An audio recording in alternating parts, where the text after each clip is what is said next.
The Water Child, a story by Eby's Heart. Annie's phone rang at exactly 12 a.m. She rushed and picked it up. "Get ready, it's time," the caller said and hung up. Annie quickly wore the cloth her friend had given her to wear. Within some minutes, she heard the sound of her car outside and ran off to join her friend Jomi. "Did you drug your husband Deo as we discussed? He must not wake until we return. This journey must not be interrupted," Jomi asked, looking very serious. "I did," Annie answered with a smile. "Okay," Jomi said and drove off. They drove for an hour before stopping in the middle of the express, and Jomi said, "We walk from here." Annie looked around and wondered where they would be walking to and asked, "Do you mean we are going into this thick bush? Don't you think wild animals may attack us?" But Jomi looked at her and said, "The cloth you are wearing is like a shield, no one can see you. So come, do not talk or look back once we enter this forest," Jomi said and entered the forest. They walked for some time and stopped at a very big river. "River," Annie thought within herself. Jomi threw some coins into the river, and a canoe mysteriously appeared, paddling itself. "Get in," she whispered to Annie. But Annie was hesitant. She was no longer sure if she could continue. "Do you want a child or not?" Jomi's question quickly reminded Annie why they were going into the river in the first place. They both entered the canoe, and an unseen person began paddling it away. Then suddenly, it stopped in the middle of the river. Jomi got up and said, "Follow me." She jumped into the river, and Annie followed her. They both found themselves in a neat living room. Annie saw the strangest thing she had ever seen, a tall woman with horns and a tail, sitting on a crystal throne with a crown on her head. "Follow me," Jomi whispered in Annie's ear. "This line is for people that want children," Jomi said to Annie, who was still looking shocked. It wasn't long, and Annie heard her name. "Come and get your child," the voice said. Annie walked up to the woman that called her name. "He is yours now," the woman said while handing over a baby to Annie. "How much should I pay?" Annie asked, wondering how easy it was. "You don't pay anything, but you only have to keep to the rules. He must not eat fish, because he is a fish. He must never be dedicated or baptized in a church. He is a water child and must remain so. If you do otherwise, anything you see, you take." Annie took the beautiful baby boy, who immediately turned into water and settled in a cup before her. "Drink the water," the woman said. Annie drank the water and found herself in her room. She was shocked and wondered what happened. She tried her friend's number, but it wasn't going. Was it all a dream? Annie wondered. She was still in shock when she overheard her husband on a phone call. Her husband had put the call on speaker because he thought she was sleeping. "Did you get the message from the lawyer about your father?" Janet Williams, her mother-in-law, asked her son Deo. "I did, Mom. I will be home by weekend with my wife, Annie," Deo said in a hurry. "Is she pregnant now?" Janet asked and paused, expecting a response from Deo. "She is not, but we will someday." Deo was still talking when his mother suddenly shut him up and said, "Then don't bring her here. We don't need to see her. Your father wants to share his properties amongst all of you, and you know he only regards and would share them to those who are married with kids. Your younger half-brother already has 2 daughters. All my co-wives have grandkids except me. Even though you are the first son, your father doesn't regard it because I am his second wife. He has shifted to anyone with an heir. Well, you still have a chance because none of your brothers have a son yet." Deo suddenly cut the call when he heard his wife crying. Annie was still crying when she felt nausea and ran to the bathroom. "Are you okay?" Deo asked, looking concerned. He was still asking when Annie suddenly fainted. He rushed her to the hospital, where tests confirmed that she was pregnant. Annie smiled and thanked the river for giving her a child. "I thought it was only a dream," she thought, smiling. "I will call Jomi to thank her for taking me to the right place." However, Deo ran to the toilet in the hospital to cry. He was not happy because the baby could not be his. He couldn't father a child and had forged all his test results to confuse any. I will still know who the father is. Let me try and be happy for now, Deo said and forced a smile when he came out of the bathroom.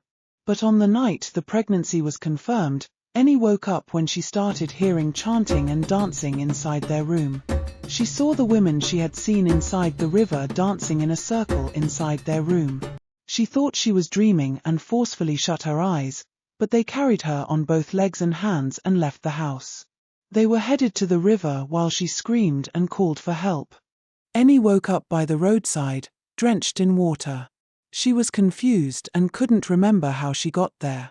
She only remembered seeing some women in her dream but didn't remember what happened afterwards. She called a taxi and rushed home. But when she got home, she saw herself cooking in the kitchen and became even more terrified. What have I gotten myself into? Annie thought as she hid at a corner.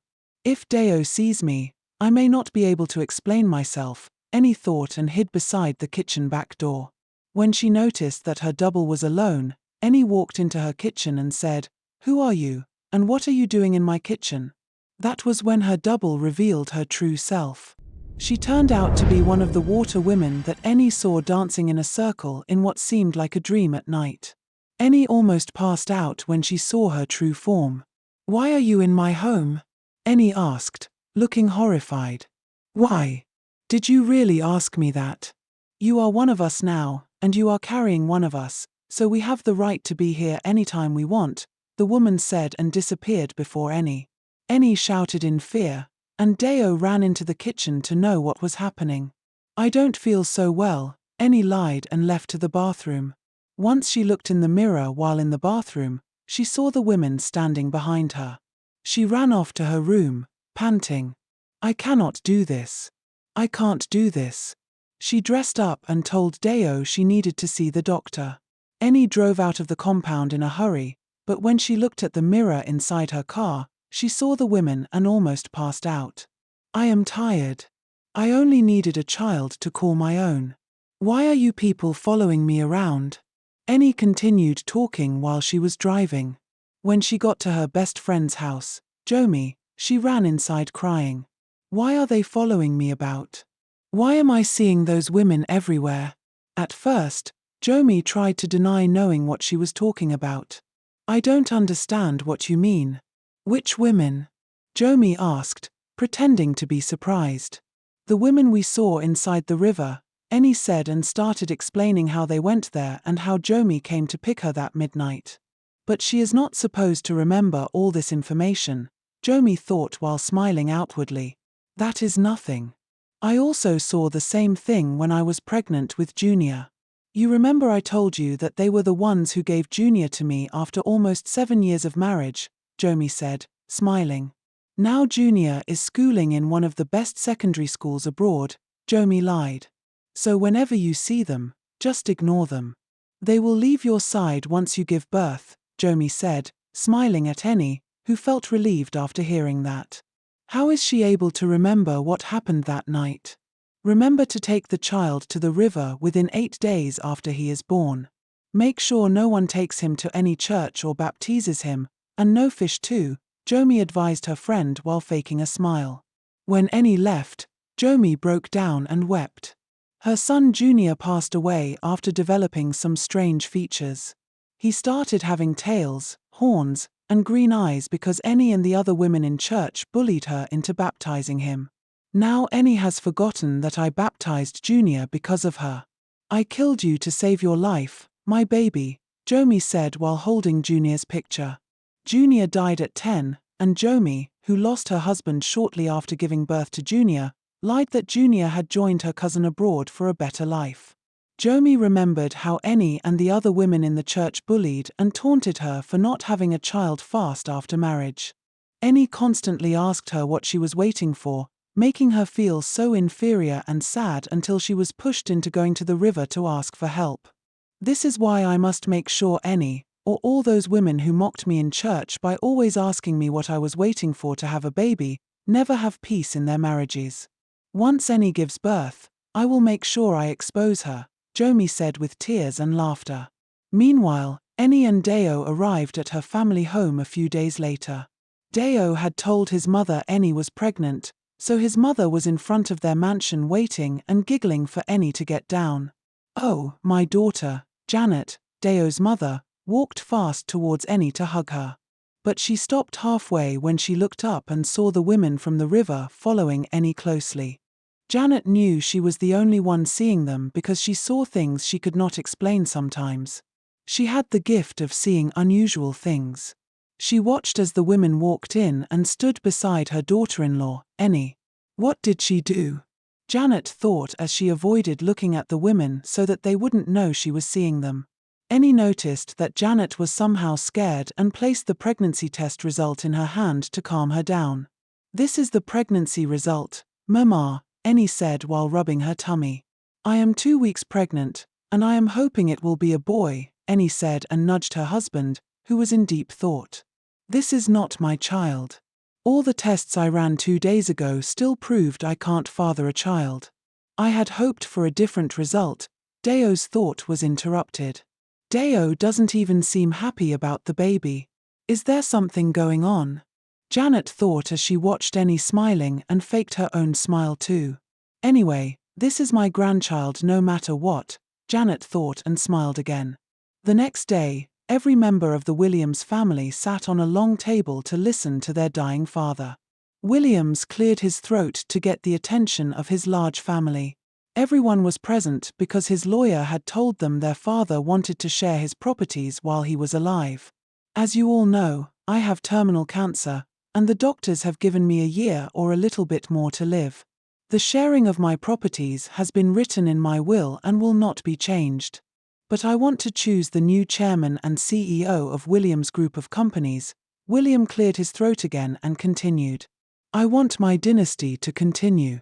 That is why, amongst all my sons, the only one who can birth a baby boy within 1 year, and hopefully before I die, will be named the new chairman." Chief Williams finished talking and was breathing fast. Everyone was silent while they looked at one another with disgust.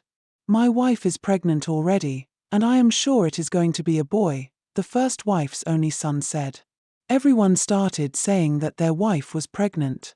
"Deo can't say anything. We all know he can't father a child," the first wife, Madam P., said and laughed. They all joined in and laughed at Deo. "My wife is also pregnant, if you must know," Deo said, almost crying.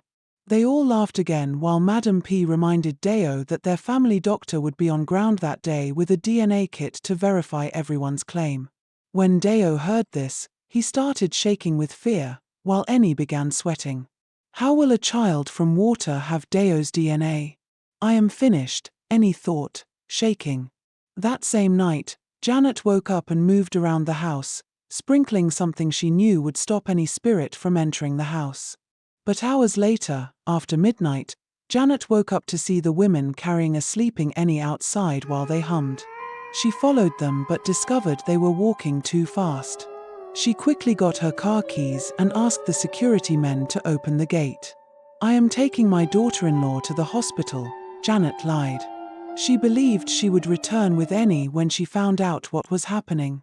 Janet followed them until they stopped on the deserted highway, and the next thing she saw shook her with fear. Janet saw Annie kneeling in the middle of the road and dancing to a very strange rhythm while waving both hands and screaming a certain name that she had never heard. "Who is this?" Janet thought as she leaned on her steering while she parked a little far away. After what seemed like an eternity, the women queued in a straight line and walked into the bush. That was when Annie fell face down on the ground and passed out. By then, it was almost morning. Janet ran out of her car, managed to drag Annie inside the car, and started crying. "What did I just see? Is she part of them? Who are those women? I have always seen things that ordinary eyes cannot see, but this is so real and scary. I need to call Pastor Ebenezer for help. I cannot allow Annie to destroy the life of my first grandchild and the possible heir to my husband's empire. I must make sure she stays here with me until the baby comes or I go back to their own home with them," Janet thought, looking terrified. She drove home while she continued glancing at Annie, who was lying unconscious beside her. When she got home, she saw her son Deo and others looking worried while talking to one another in front of their house. Deo ran to her and said, "Where did you go, Mom?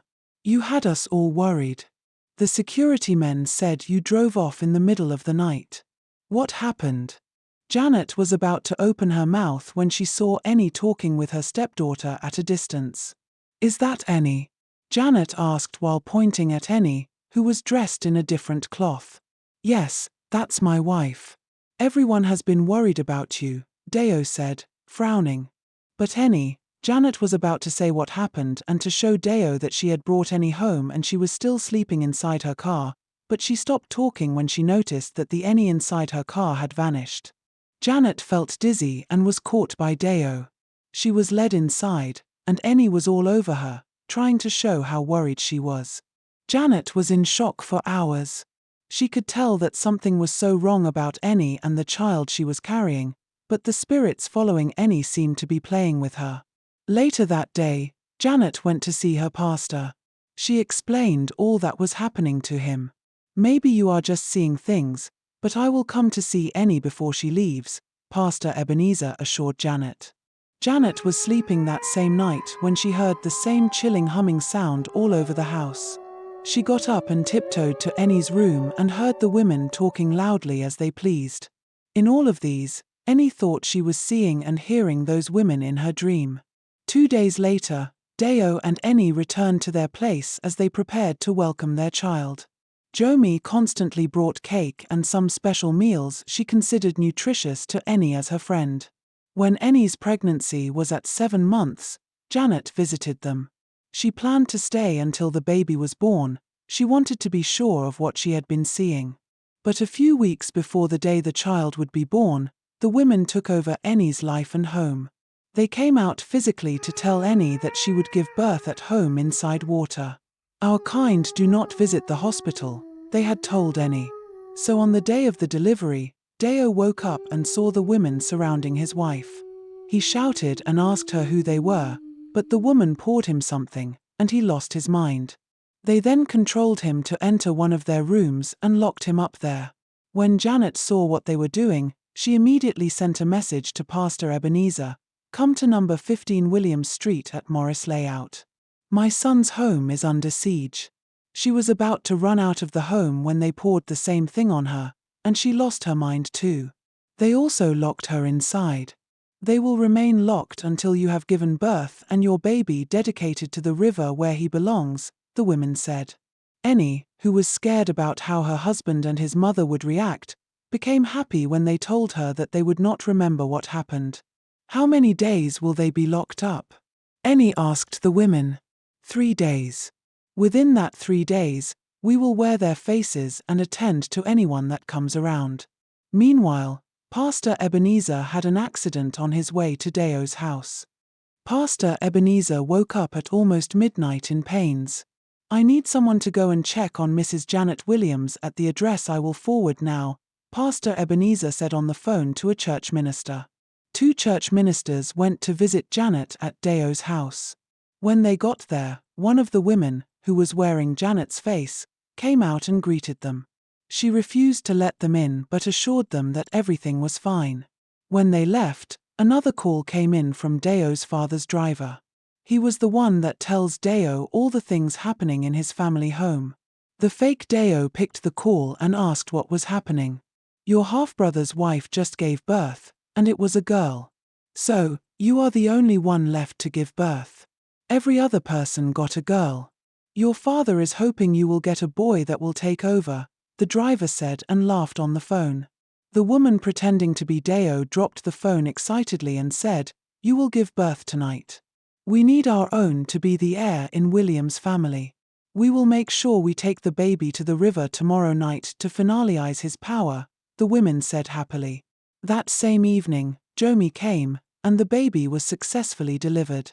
"But he has a tail," Annie said in shock. The women looked at one another in shock too. "Something is not right. You were asked not to eat fish or visit any church during this period," the women said angrily while they all glared angrily at the child. "I did all of that. I want my baby perfect. Please help me," Annie said in tears. The women looked at her and said, "We gave you clear rules, but you failed. This child cannot stay out of water since he has a tail. Other features like horn and claws will manifest in a few days. So, you will have to return him to us within 8 days, or you will not be able to do that anymore. If you fail to return him, he will turn your world upside down." As they were talking, Annie caught a glimpse of Jomi's face. She was smiling deviously. That was when it dawned on her that the bread, food, and cakes Jomi had given her severally may have been made with fish. The women quickly disappeared, and Janet got herself that instant. She ran out of her room, staggering as if she was drunk. She was about to shout when her eyes laid on the baby Annie was holding in her hand, smiling. Janet looked at the baby and didn't utter a word. "That is not a baby. I don't ever want to see that thing near my family, near my son, or in this house," Janet shouted as she walked away. "These and more were what I went through when I had my son years ago. You never cared. You were simply telling everyone that I didn't want to bring my baby to the church. I had to do it since you and our other friends made me feel less. How would I have known that simply taking my junior to church will kill him? How would I have known?" Jomi said while wiping her face. "You arranged for the baptism, claiming he was your godson. I will never forgive you for that," Jomi said in tears. "This is just the beginning of your problems. I made sure you ate lots of fish, so deal with it," Jomi said and walked out of the house, leaving Annie in shock. She could not believe she had lost. She eventually confessed to visiting the river for a baby after the baby gradually turned into something scary and strange within a few hours. Janet insisted that Annie should leave with her strange baby and never return. Deo, who was simply dumbfounded, watched as Annie was being pushed out by his mother. Annie left her home with the child wrapped in a small blanket.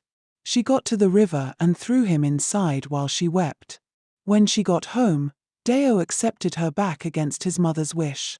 After all, it was his fault they were childless. 2 months later, the water child returned in Annie's bell. She thought she was pregnant until the women appeared and told her she was carrying their own baby again. "You didn't kill him before sending him back, so you must carry him until 9 months again. Then you can kill him after giving birth to him and throw him back in the river for us. Unless you do this, the baby will keep coming back in your bell until you die." Annie could not believe it. She cried every day in regret. The devil has never given anything good to anyone, because the moment the devil gives you anything, your peace will disappear. No matter your situation, stay with God and keep trusting His process.